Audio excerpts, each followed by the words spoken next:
Olá, amante do terror. A morte pode ser descrita como o evento onde a vida de uma pessoa acaba. Um dia, ela está respirando, se movimentando e falando. No outro, ela é apenas um corpo enrijecido, gelado e sem vida. Alguns temem a morte, outros dizem que ela é parte da vida e que é a única certeza que nós temos enquanto estamos vivos, a de que todo mundo vai encontrar o seu próprio fim. A morte tem muitas formas, e nisso você pode interpretar de muitas maneiras. Seja no sentido figurado, onde uma pessoa pode morrer de velhice, num acidente ou num assassinato, seja no sentido literal, onde nós temos as representações físicas da morte, sendo a mais clássica entre elas uma caveira com um manto e capuz preto, que usa uma foice como instrumento. Você já parou para pensar no motivo para a morte usar uma foice? É também pelo motivo que ela é chamada de ceifeiro, porque o termo vem de ceifa. Ou seja, da mesma forma que um fazendeiro faz a ceifa para colher plantas e ervas, a morte faz a ceifa para coletar as almas, assim as levando para a vida após a morte. É um simbolismo muito antigo, que retrata a morte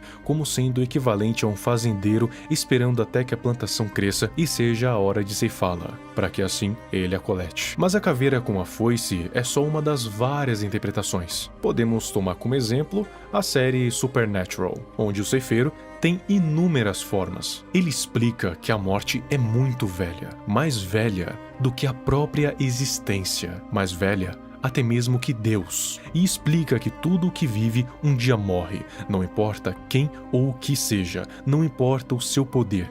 Se isso tiver vida, um dia o ceifeiro vai tirá-la. Isso vale para tudo. Ela também tem representação no universo SCP, mas ao invés de ser só uma, são 3. Os Irmãos Morte. A morte menor é o irmão caçula entre os 3, e aquele que detém o menor poder também, justamente por ter nascido mais tarde. Ele é responsável por ceifar a vida de indivíduos.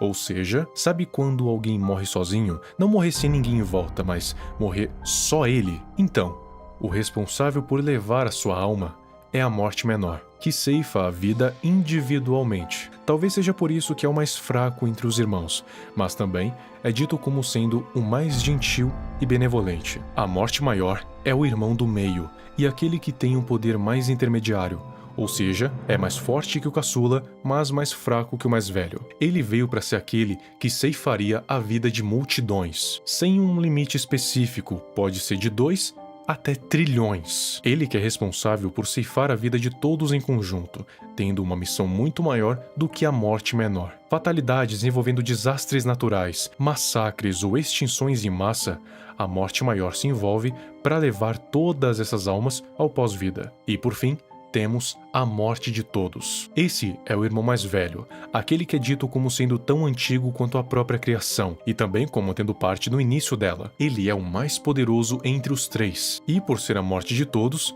dá pra dizer o porquê. A função dele é mais simbólica, porque ele não interfere nem com mortes de indivíduos e nem de multidões. Como a morte de tudo foi responsável pelo início, também vai ser responsável pelo fim. Isso significa que, assim como o próprio codinome dele diz, ele vai ser responsável pelo fim de todas as vidas, seja de humanos, anomalias, alienígenas, até mesmo os deuses cósmicos.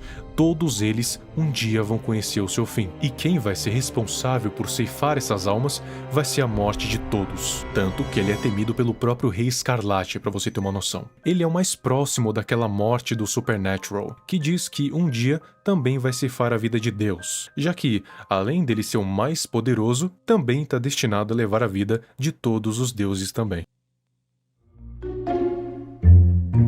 Nisso a gente chega no ponto principal do vídeo. E desculpa se eu falei muito na introdução, é que quando me empolgo é assim mesmo. Você já assistiu o filme Gato de Botas 2? Se não, eu já aviso que esse vídeo pode conter alguns spoilers. Então, continue por sua própria conta e risco. No filme, o protagonista é o Gato de Botas. E tem uma crença que tá mais pra uma superstição de que os gatos teriam 9 vidas. Aqui seriam 7, mas lá fora pela gringa são 9. Independente, se acredita que o gato tem mais de uma vida, e que toda vez que ele morre, ele gasta uma delas até chegar na sua última. E aqui o gato um aventureiro fora da lei, que sai por aí caçando perigos à torta e à direita. E claro que com esses perigos vem o risco de vida. O que o filme deixa bem explícito é que nesse universo, a crença de que gatos têm 9 vidas é uma realidade.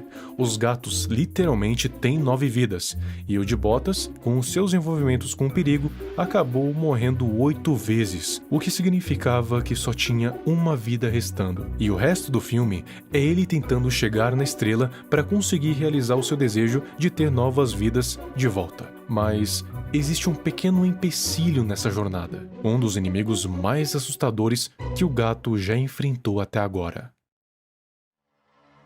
Enquanto o gato estava bebendo em um bar para esquecer dos problemas, uma figura misteriosa de repente aparece do seu lado. Daí você já percebe que esse cara não é nem um pouco normal. Mas até então, nada muito fora dos padrões. Ele começa a assobiar uma melodia que vai ser bem presente nesse filme inteiro, que é essa aqui.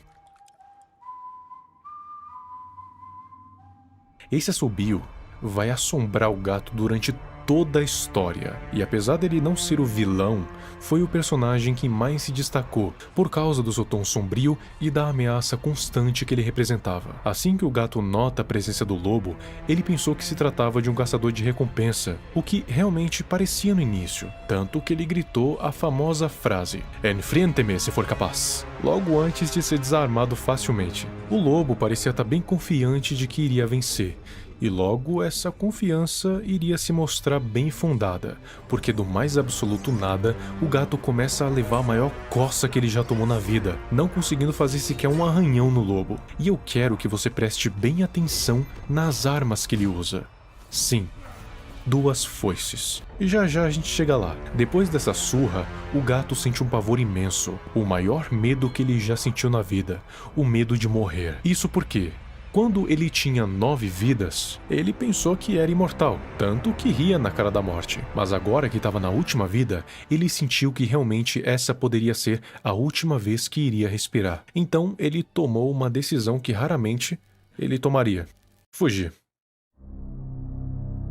A partir daí começa uma perseguição insana. Como eu disse, o lobo não aparece a todo momento, e sim só naquelas situações cruciais. E se você reparar bem, desde o início do filme, ele sempre esteve lá, observando no fundo. Ele tá mais ali como um easter egg, e raramente você vai conseguir perceber. É só pra você parar pra pensar que, quando ele fala que ele sempre esteve lá, é na forma literal. A segunda vez que o lobo apareceu foi quando o gato, a Kitty e o perito estavam escapando dos domínios do Jack Horner, depois de roubar o pergaminho que iria permitir que eles fizessem o desejo. Ele apareceu no meio da multidão, e o que é mais intrigante é que ninguém parecia estar percebendo ele. E por mais que possa ser porque a multidão estava mais preocupada com o dinheiro, dificilmente um lobo bípede com mais de 2 metros de altura passaria despercebido. Eu tenho pra mim que o lobo consegue manipular quem vai ver, quando e onde, o que torna ele bem mais assustador. Quando ele aparece, ele coloca 2 moedas nos olhos, e para quem não sabe, essa era uma prática antiga dos gregos e romanos, que colocavam moedas nos olhos dos mortos para ser tipo o pagamento do Caronte, o barqueiro do rio Estige, o rio que separava o mundo dos vivos e o dos mortos. Mas o barqueiro exige 2 moedas dependendo da versão que é contada, e se você não tiver, vai ter que percorrer o Rio das Almas a nado, o que você já deve imaginar que não é nem um pouco agradável. Nessa aparição que ele fez no meio da batalha, a gente vê como o gato ficou traumatizado com esse suposto caçador de recompensa, a ponto de ele literalmente ter um ataque de pânico depois de ver a imagem do lobo em todos os cantos. Quase que o grande herói acaba morrendo por ataque cardíaco. E a mais importante entre elas foi quando ele apareceu dentro de um tipo de caverna, onde o gato começou a ver as suas vidas passadas, ou como o lobo gosta de chamar, mortes passadas. Ele aparece e começa a conversar com o gato, pouco a pouco dando indícios de quem ele realmente era. E depois de perguntar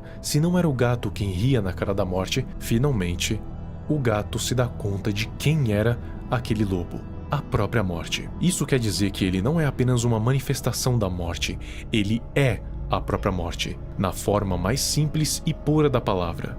Ou seja, um ser que existe desde o início dos tempos, um aspecto primordial do universo, uma força cósmica imparável, imutável e invencível. Ou seja, não tinha nada que o gato conseguiria fazer a não ser fugir. A sua última aparição foi dentro do lugar onde a estrela caiu e onde tiveram a sua última batalha. A morte obviamente não mata o gato, mas não porque ela perdeu em si, e sim porque ela desistiu. O gato não estava mais lutando pela fama ou pela glória, e sim pela sua própria vida, porque queria viver, e isso deixou a morte enfurecida, porque o que ela queria era pegar uma lendazinha arrogante que se achava imortal. Mas como agora ela não existia mais, não tinha mais motivos para ele continuar ali, então ele simplesmente vai embora, dizendo para ele aproveitar a última vida. Gato de Botas 2 nos deixa com uma mensagem um tanto interessante e até um pouco assustadora. Ninguém pode escapar da morte. Absolutamente ninguém. É isso que torna todos os seres do universo iguais. Porque todo mundo vai morrer, mais cedo ou mais tarde. Por isso você deve valorizar a sua própria vida, porque ela é um dom divino, concedido a você por pura sorte. E você deve valorizá-la, porque senão a morte vai pegar. Ela pode não vir na forma de um lobo branco e bípede ou uma caveira com uma foice, mas pode vir na forma de uma doença terminal, um carro desgovernado, um acidente aéreo, um desastre natural, até mesmo um lugar errado numa hora errada. A morte tem muitas formas, abstratas e não abstratas, por isso você nunca sabe quando de fato ela vem. E se por acaso quiser saber mais sobre as outras mortes que eu citei aqui antes, os vídeos vão estar aparecendo aí na tela. Dê o valor à sua vida, senão a morte vai tomar.